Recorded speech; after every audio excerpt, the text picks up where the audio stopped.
posterior to anterior transformation. So that would be like UBX, right? So if you get rid of UBX, T2 is due You to look nice today. Thanks. Right, so that would be the Posterior to anterior. You get posterior to anterior. posterior transformation. Yeah, posterior to anterior transformation. Both phenotype agree that the gene is expressed more anteriorly to its normal expression domain. Right. Nothing, Okay, because yeah. the other genes will inhibit. Which one was that? Okay. Number 6. All right, so if you mutate the gene, and it normally says the gene starts here, you have something here and then something else here, and the gene is normally expressed over here. What will happen if you get rid of the gene? This will be duplicated down. But if you express it Because there'll be here, nothing to inhibit it. it's not going to do anything because the other genes that are expressed in that area are going to inhibit it. Oh my god, I'm so out of it today. I don't have any of my. Oh, yes. So ready for tea over.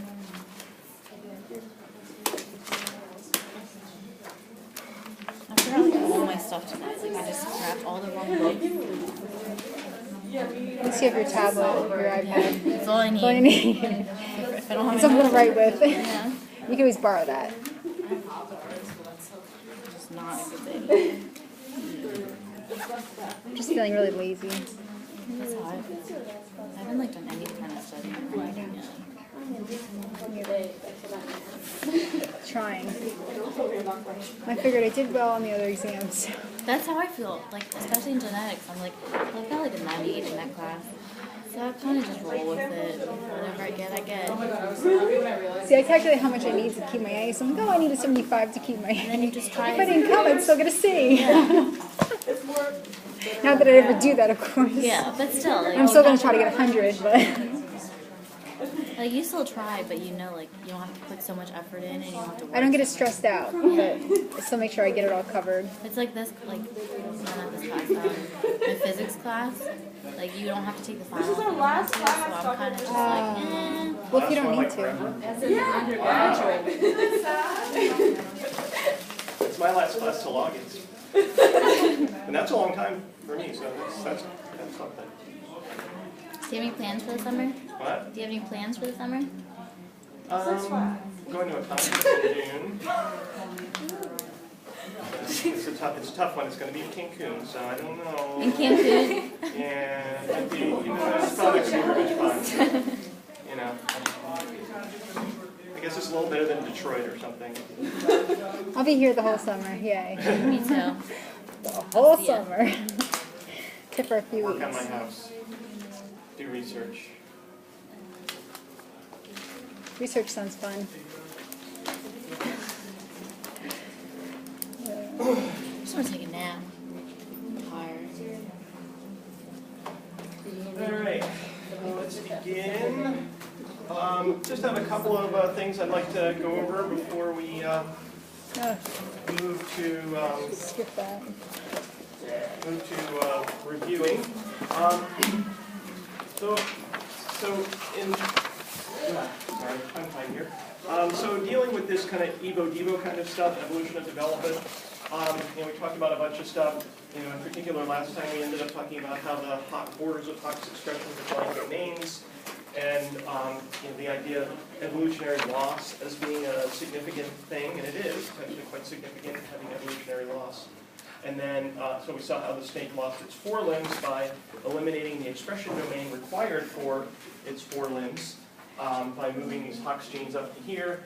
And the hind limbs, we just discussed briefly, were eliminated by interrupting signaling mechanisms that lead to the formation of the hind limb.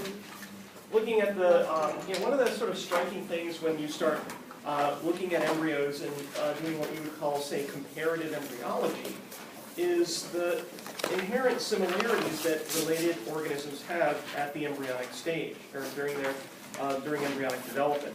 You can see an example of this here. These are several different vertebrate embryos at similar stages of development, and you can see the similarities between them all. All right, they all have that same curvature, the head, the eye, the pharyngeal arches are present in all of these guys, and they're all kind of the same looking. This is just another picture of the same thing. You can see comparing a chicken and a human embryo. You can see how similar they look. The human embryo is obviously turned around, but you can sort of see all of the similarities there. You have the big head up here that curls around and comes down to the tail. You have the big head that curls around and comes down, and then the tail kind of comes across like that. There's the heart in both cases, right? So there's a lot of similarities in terms of how things look. On the other side is a series of pictures of embryos.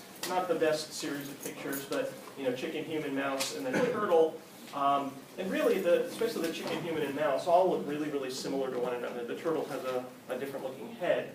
But there are a lot of structural similarities that you see. Things like pharyngeal arches that we have as embryos but not as adults, or the tail and things like that. All those kinds of similarities. So the idea is kind of that we all start pretty much looking the same, and then we diverge as we start using those toolkit genes in different ways. So we end up with starting off with kind of the same body plan that's very, very similar, and then use those toolkit genes in different ways to diverge and form different anatomical features. Right? So that's one way of looking at it. And if you look at it, this is looking at neural tube formation in amphibians and also in fish. Right? And you can see that when we look at this process, as we've done on a number of occasions, it's fairly similar. Right? There are some tweaks some things that are a little bit different, but the whole process is fairly similar from one species to another. So even mechanistically, things look pretty similar from one species to another. Right? So something to consider as we look at this kind of stuff. And then, this is the kind of one of the ways that we can think about using those toolkit genes in different ways to generate diversity. Looking at homologous structures here, the four limbs of vertebrates. Of course, we see the arm, the bat of a wing, the pterodactyl wing, the whale's front flipper, the pectoral fin, and then a horse's leg. And focusing mainly on the hand region, what we see here is, remember, when we looked at limb development, we saw those 3 phases of Hox expression. The first phase leads to the formation of the humerus, second phase, ulna and radius, and then the third phase causes a turn in that axis. It starts off, it comes along here, and then it causes a turn in that axis, so it kind of goes horizontal, and then it flips vertical, and that's what gives us our hand structure, and basically the structure past the wrist. When you look in fish, they don't have that third phase, so they don't have the hand, or anything past the forearm, right? They just have nothing here. But what we're looking at here is the divergence of that hand, right? Now, mainly when we look at these limbs, it's hard to, this diagram doesn't show it, at least in the case of the human and the horse, but everything else is pretty much the same, right? The forearm and the upper arm, or foreleg and upper leg, or whatever the appendage is, looks pretty much the same, right? So we have the humerus, ulnar radius, same thing in the back, right? Everybody has that stuff. It's really, the big differences are in proportion. So the proportions of those bones, the relative sizes of those bones differ. But really where you see the difference is down in the hand region, the wrist and the hand. And that's where we have the divergence of these different structures. And of course, we know what happens with our hand, and the limbs of, say, like a bat, that just has basically really, really long fingers. The bat, you can see the arm is kind of extended. There's not much of a wrist, but there's really, really long fingers in the wing of the bat. And it's sort of a similar, well, not similar, but somewhat of a similarity there with the whale, where we have humerus, ulnar radius. These guys are shorter, and then we have kind of really long fingers as well, but they're bunched together to make this pectoral fin, right? And this is probably the pectoral fin of a humpback whale, which has an especially long pectoral fin. Other whales are going to be a little shorter, so it'll be maybe like back to there. But these are the digits here. You can see the 5 digits, so they just have really long fingers. And then in something like a horse, an animal with a hoof, basically we have the wrist up here, and then this is the hand, and then the fingers, and then the hoof is basically a modified fingernail. So the horses are kind of like walking around on one finger in a sense. It's obviously modified so it can do that well, but that's kind of how they're walking along. But all of this is modifying that last step in the process. The earlier steps happen in a very similar way from organism to organism. It's that last step that you can tweak to generate different types of structures. So kind of a cool way of doing it. All right, so I'd like to end by talking about a couple of other examples of studies in Evo-Devo where people have looked at how evolution has evolved to generate differences in organisms. And what we're looking at here are some fish, obviously, but there are two different types of fish.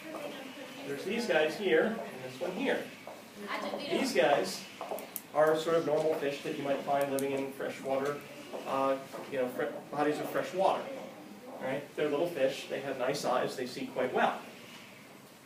These guys are very, very close relatives, but they don't live on the surface. They live in caves where it's completely dark. All right? Well, if it's completely dark in a cave, you don't need eyes, right? Even if you had eyes, you couldn't see anyway because there's no light. So why do you need eyes? Well, so what happened is these cave fish lost their eyes. Right? So they no longer have eyes. Well, and you can see close-up pictures here. Here's the surface fish. Here's the cave fish. And you'll notice also by looking at them that the pigmentation's different as well. The cave fish are basically devoid of color, while the surface fish have some coloration to them. Right? Once again, why do you need pigmentation if you are living in a place where there's no light and you can't see, nor can anybody else?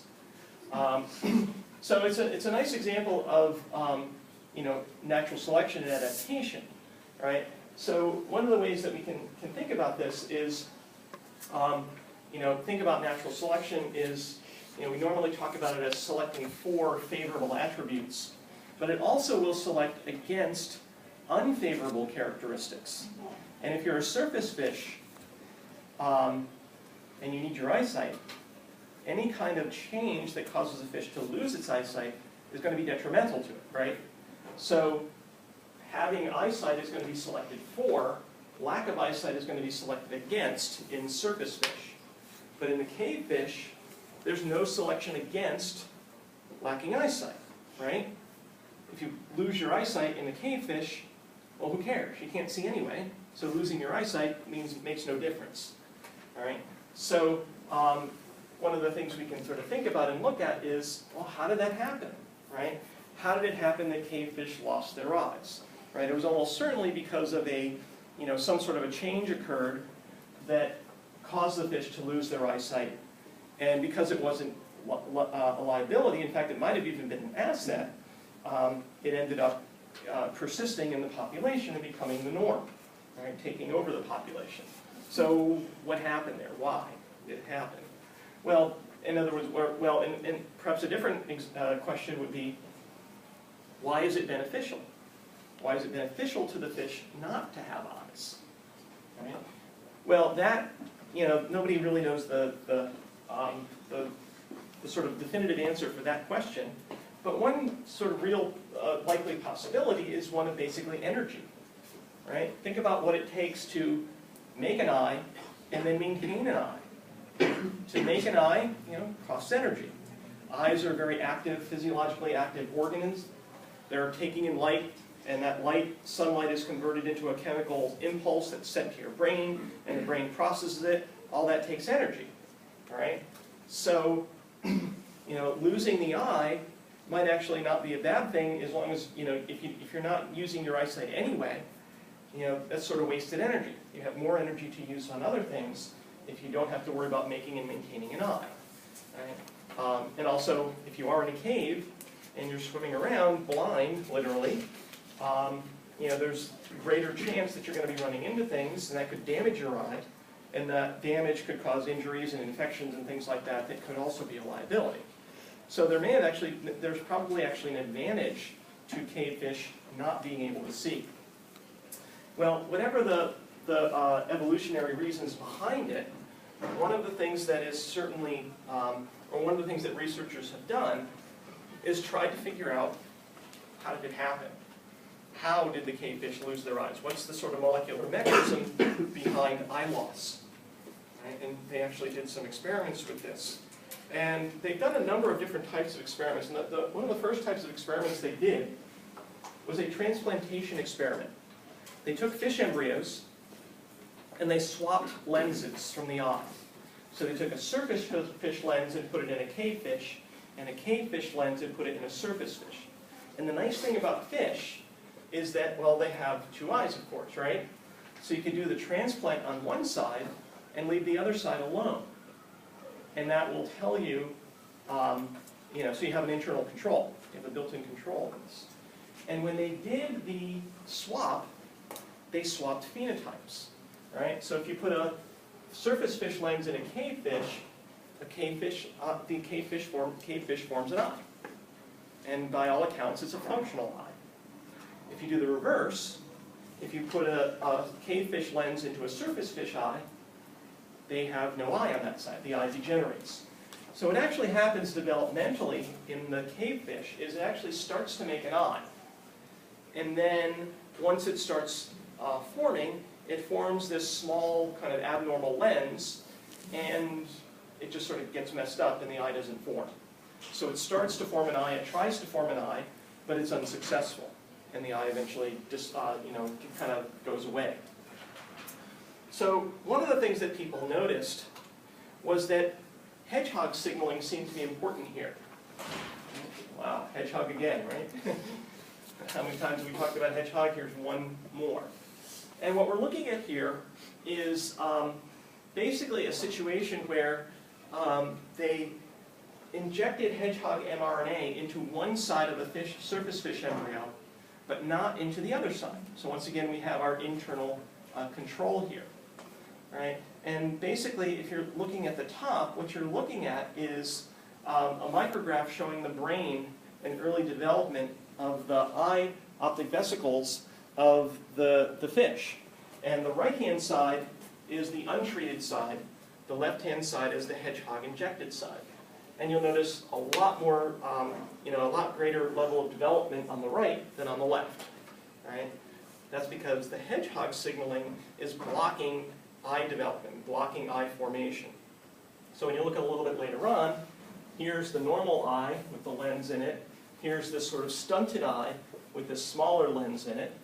And when you get to the the adult fish being formed, this is what you get. So this is a surface fish. You can see the pigmentation here, right? And what do you get? No eye. Right? The fish has no eye on that side. It has a perfectly normal eye on the other side. In the case of the cavefish, if you put the surface fish lens in the cavefish eye, you see a normal, an eye that's approaching normal, right? So it's kind of an interesting scenario that what's happening here is that hedgehog signaling is regulating eye development, and overexpression of hedgehog is blocking eye development in the cavefish. Right? So kind of a nice little system to examine this process. So people have done all sorts of different experiments with these kinds of things. It's really a fun little story to try to explain how this thing happened. And it's all getting back to looking at development. How does the eye develop? What goes wrong with eye development in the cavefish that goes right in the surface fish? And that leads us to this whole sort of scenario. Did you say there was too much hedgehog in the cavefish? Yeah, when you express hedgehog in the eye field, the eye starts to degenerate. It doesn't develop properly, and it eventually degenerates. But it's because of crosstalk between the lens and the rest of the eye. It messes up that signaling between the lens and the rest of the eye, and the eye doesn't develop properly. It's kind of a fun little system. So that's kind of an interesting thing to look at. Here's another one. I'm going to fix that. This is looking at a group of fish called stickleback fish. Okay? And these stickleback fish come in a number of different varieties, but it turns out that long ago, after an ice age, these stickleback fish became separated between different environments. And some fish, like the one on the top, found themselves living in open water, deeper water environments, right? Whereas the ones on the bottom found themselves living in very shallow water environments, all right? Because of, basically what happened is the ice age went away, some fish got trapped in lakes that were very shallow, others got trapped in lakes that were deep, and basically what happened is they encountered different environments, right? More specifically, they encountered different predators, right? There are different predators in those different environments. So let's look at the fish on the top. Okay, this is the open water fish, and the red that you see here is highlighting bony structures, right? And what we want to focus on are a couple of things. These here, those are spines, right? And then you see all this kind of thick red stuff here? That is basically bony plates that form on the outside of the fish. It's like almost like a little bit of armor, all right? So if you were to look at this fish head on, what you would see would be something like this, all right? You would see the fish coming at you with a spike standing up in the air and then two spikes sticking down at the bottom, all right? Now, if you're a predator, a larger fish that's trying to eat this little fish, and you see this thing with spikes sticking off of it, you're going to think twice before you chomp down on that, right? It's going to hurt. And you could get damaged, injured, and stuff like that, right? So that armor in those spines are very, very good protection against large predators like fish, right? So if you have all this armor, you're going to be protected against fish. But look at this guy in the bottom. What do you see here? No armor plating, no big spines along the belly, a couple of smaller spines along the back, right? Now this guy, you'll look at him, and what are you going to see here? Lunch. You'll see something like that. Which one are you going to eat? Right? You're going to eat this guy if you're a bigger fish, right?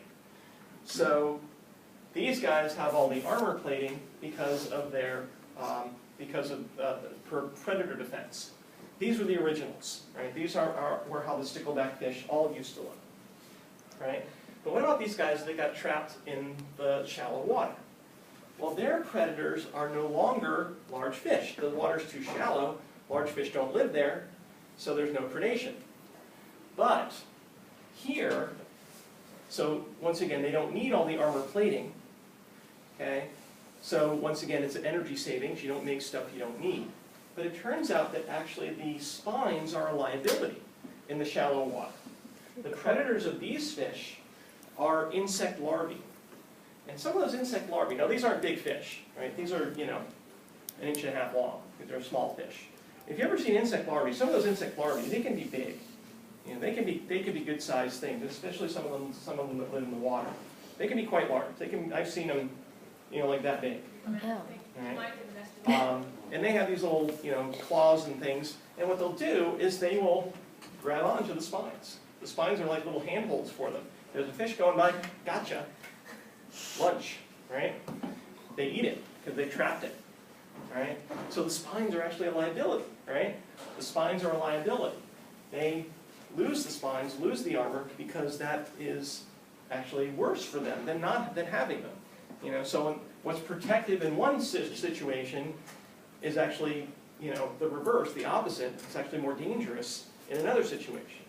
So you can see how that change took place. And basically, without getting into all the details here, the short answer to all of this is that most of the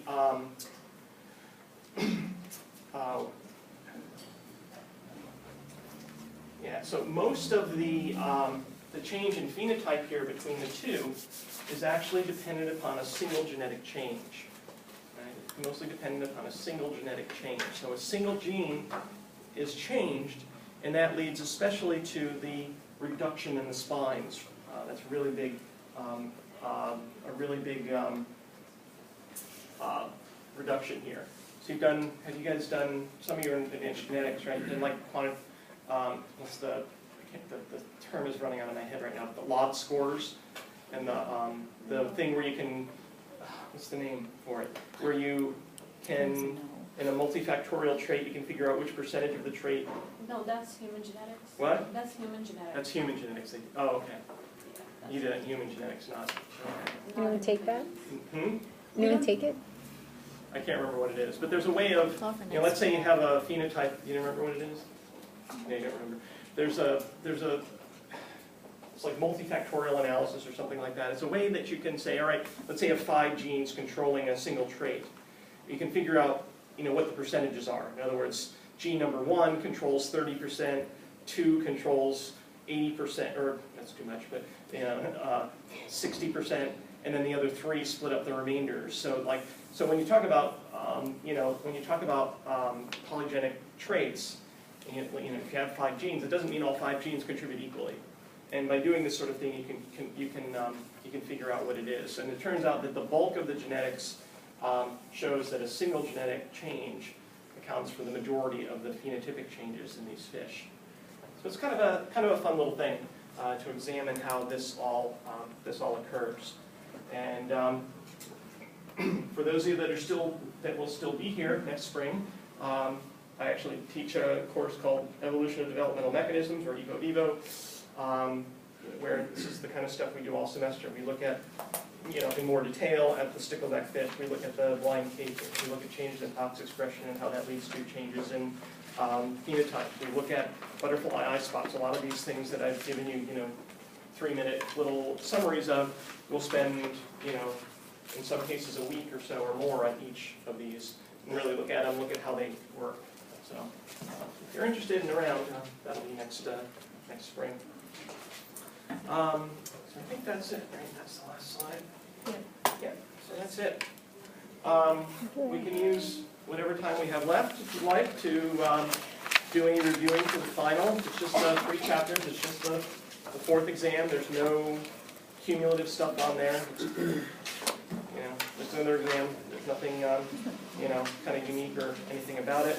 I have the problem set up on Angel, so that's available to you for sample types of questions, and I can certainly answer anything you want. But no surprises, same types of questions, same types of formats and things like that you've seen 3 times already before. Right? Here, of course, you're going to want to be familiar with what the different types of genes do. So if we're looking at, I think the first chapter is fly development. So you want to know the hierarchy of the genes and what they all do, all those gene interactions and stuff like that. You want to be aware of all that stuff. Know how the gene regulatory interactions take place between the maternal gap and parable genes, and then you should know about the signal transduction cycle.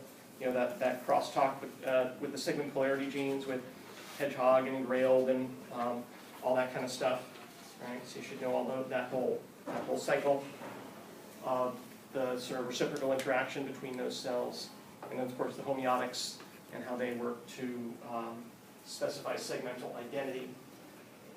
And then after that we talked about in chapter 16, the first part was talking about basically how the organizer works in the frog. So you should know about all the genes involved there and how we set up the nucleus center where we have that nuclear beta-catenin and TGF-beta overlap. That turns on the CMY gene, which then signals the organizer to make all that good stuff. And the function of the organizer genes is largely to inhibit the BMP signaling, and that allows for dorsal development to take place. All right, so that's the frog. And then, of course, the rest of that chapter was all about the vertebrates' Hox genes and looking at the nested expression patterns and how those expression patterns correlate with the setup of the embryo. I'm not going to ask you specific questions like which Hox gene defines the border between this and that. More general sorts of questions about those sorts of things. Big part of that chapter, though, was limb development. So you should know how limb development works. Know how all the different limb axes are specified, and about the 3 Hox phases and how they specify the positional information in the limb. Then, of course, this last chapter, the EVO-DEVO chapter, we kind of just went over that. So, looking at the conservation, and the key here is really altering the way that, for the most part, altering the way that genes are expressed. So we can alter, the 2 kind of themes, right, are altering the enhancer so that the gene is expressed in different locations, and that gives you different developmental outcomes, or altering the protein itself so it works slightly differently. We saw that with UBX, right? That polyalanine stretch in the UBX allows it to inhibit distillus, and when it inhibited distillus, it got rid of abdominal appendages in insects. All right? So those are the two general mechanisms. And then some of the examples of evo-devo that we looked at were evolution of losses. How did we lose certain structures? So snakes losing their legs, cavefish losing their eyes, sticklebacks losing their spines, things like that. Nice examples of this kind of thing. But also, obviously, there has been evolutionary gain. The gain, of course, would be our hands using that phase 3 Hox expression to specify the termini of our limbs to give us hands, basically. What else? I think that's the main stuff. All right. That's kind of the summary. Any specific questions you want to go over? Is there any diagram? No diagrams to label, no. No, I'm not going to put any like funky Hox thing on there and say, this is C6, this is C8 or something. No, I'm not going to do anything like that. So no, I don't think there'll be any diagrams to label like there were on the earlier exams. There will be no technique questions this time? You know how last I don't think so, no. I don't think I would ask any. I might ask about, if you do this experiment, what outcome would you expect, that kind of thing, but not, how do you do this so much, I would more likely I would give you an experimental setup. Say, suppose you did this experiment, what result would you expect? And that would be more the kind of thing I would ask.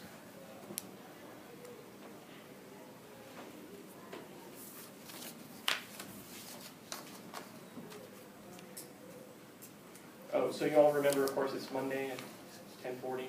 So just to remind you, it's right at the beginning. For better or for worse, we get it out of the way early. I don't like this system, but when I was in college, we had Monday and Tuesday were off. So they were basically study days, which really meant we partied all weekend and then started studying Monday instead of studying Monday through, or Saturday through Tuesday. But, but it is nice to have that little gap between. And that actually is helpful, right? If you have that little time, you blow off some steam, and you say, all right, get to it, one last push to get through it, and you're done. So it was good. But we also had exams over a longer period of time. Our exams are crammed into literally 3.5 days. We used to have exams over the course of like 5, maybe 6 days. So we would start on Wednesday. So we'd have Wednesday, Thursday, Friday, Saturday, and then Monday, Tuesday, in some cases. And so really spread it out, which has its pluses and minuses. It gives you more time, but it also means you rarely had more than one exam on the same day. So it's kind of a trade-off. Is that a bad thing? The way it goes, unfortunately. All right, well, if any other questions, I'm happy to answer them. Send me an email if you have any questions over the weekend. I'll get back to you when I can. And good luck with exams. And I didn't study enough. congratulations to those of you who are I graduating. didn't study enough to be able to ask Me questions. too. I didn't read or anything yet, so I'm just like. I like your white eyeshadow there. Looks nice.